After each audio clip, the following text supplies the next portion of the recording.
अपने अंदर के रावण को बरकरार रखते हुए हम चले हैं आज दशहरे के रावण को जलाने के लिए। महान पंडित और ज्ञानी रावण का मैं शुरू से ही बहुत ही ज्यादा प्रशंसक रहा हूँ। रावण के 10 चेहरे होने के बाद भी वह अपने चेहरे को दिखाकर चलता था, परंतु आजकल लोग एक चेहरा दिखाते हैं और 4 चेहरे छिपा कर चलते हैं और उन्हीं 4 चेहरों के पीछे हैं हम 4 बचकाने। माता की 9 दिन पूजा करने के बाद उन्हें विदा देते हुए हमारी आंखें नम हो गई। उन्हीं नम आंखों के साथ हमने माता को विदा किया और कहा अगले बरस तुम जल्दी आना, और आगे बढ़ गए। भूख से तिलमिला रही स्कूटी को मैंने फिर से 50 रुपए का तेल पिलाया और गुस्सा कर मैंने कहा तेरे खर्चों से मैं तंग आ चुका हूँ, तुझसे अच्छी तो गर्लफ्रेंड है जो कभी बनी ही नहीं। ऑटो में बैठे रावण को देखकर मेरे मन में ख्याल आया, रावण के तो 10 ही सिर थे लेकिन यहाँ पर 15 क्यों हैं? टीवी में दिखाए गए आंकड़ों को मैं नहीं मानता कि हमारे देश की आबादी बढ़ रही है, लेकिन सड़क में उमड़ी इस जन सैलाब को देखकर मैं समझ गया देश की आबादी बढ़ रही है और रोजगारी घट रही है।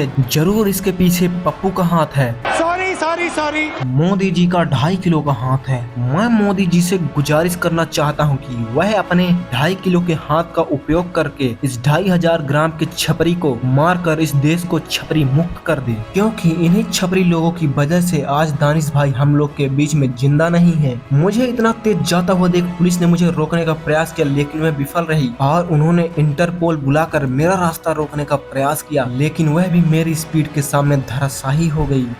टीआरएस कॉलेज में गाड़ी को पार्क करके मैं अपने बनाए हुए प्लान की तरफ आगे बढ़ा। कुरकुरे की हवा निकालकर मैंने उसे अपने जेब में रखा और अपने वीआईपी पास को दिखाते हुए दूसरी गाड़ी में बैठ कार्यक्रम के लिए आगे बढ़ा। कॉलेज चौराहा को इस तरह से लड़ियों से सजा हुआ देख मुझे मेरी जिंदगी में अंधेरा दिखाई देने लगा। मैंने सोचा क्यों ना इसे निकाल कर अपनी जिंदगी में उजाला कर लिया जाए। लोगों में अपना दबदबा बनाने के लिए मैं पास लेके सबसे आगे बढ़ा और पुलिस फोर्स को चकमा देता हुआ मैं गेट नंबर 1 के पास पहुंच गया। अंदर प्रवेश कर जैसे ही हमने बैठने का प्रयास किया तभी आकाश में पटाखे छोड़कर आतिशबाजी के साथ हमारा स्वागत और सत्कार किया गया। मैंने रावण की आंखों में आंखें डालकर उसे चुनौती दे डाली और कहा, हे रावण, मैंने सुना है तुम बहुत ही ज्यादा बड़े पराक्रमी और वीर राजा थे। तुमने देवों में विजय हासिल की थी। अगर तुम इतने ही बड़े पराक्रमी हो तो आज की महिलाओं से जीत के दिखाओ। ढोल नगाड़ों की प्रस्तुति के साथ कार्यक्रम की शुरुआत की गई। मुझे इस बारे में बिल्कुल भी अंदाजा नहीं था कि मुझे ढूंढते हुए पुलिस यहाँ भी आ जाएगी, लेकिन मुझे इसकी खबर पहले ही हो गई थी, इसलिए मैंने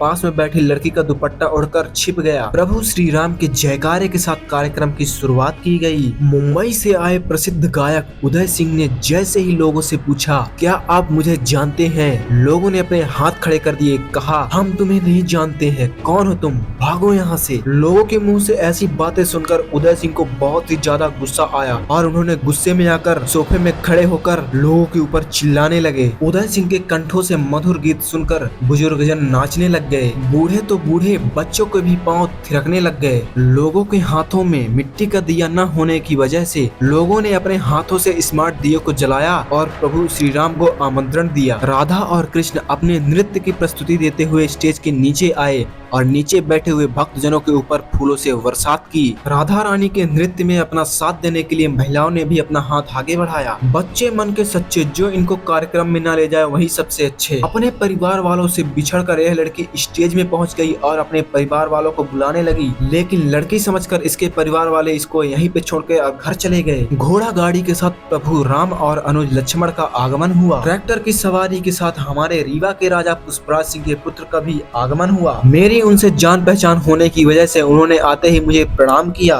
रीवा का चर्चित व्यक्ति होने की वजह से लोग मुझे देखने के लिए गेट के बाहर खड़े होकर मेरा इंतजार कर रहे थे। अपने पुत्र मेघनाथ और भाई कुंभकर्ण को हमें उनको जलाता हुआ देख रावण आग बबूला हो गया और गुस्से में आकर उसने खुद को ही आग लगा ली और आत्महत्या कर लिया। लोगों से विदा लेकर हम कार्यक्रम को बीच में छोड़कर ही अपने घर की तरफ आगे बढ़े, लेकिन इन मोटी महिलाओं ने मेरा रास्ता रोक दिया। जैसे तैसे मैं उन महिलाओं के बीच से बच के आगे निकला, लेकिन चोरों को गाड़ियों से तेल निकालता हुआ देख मैं तो भौचक्का ही रह गया।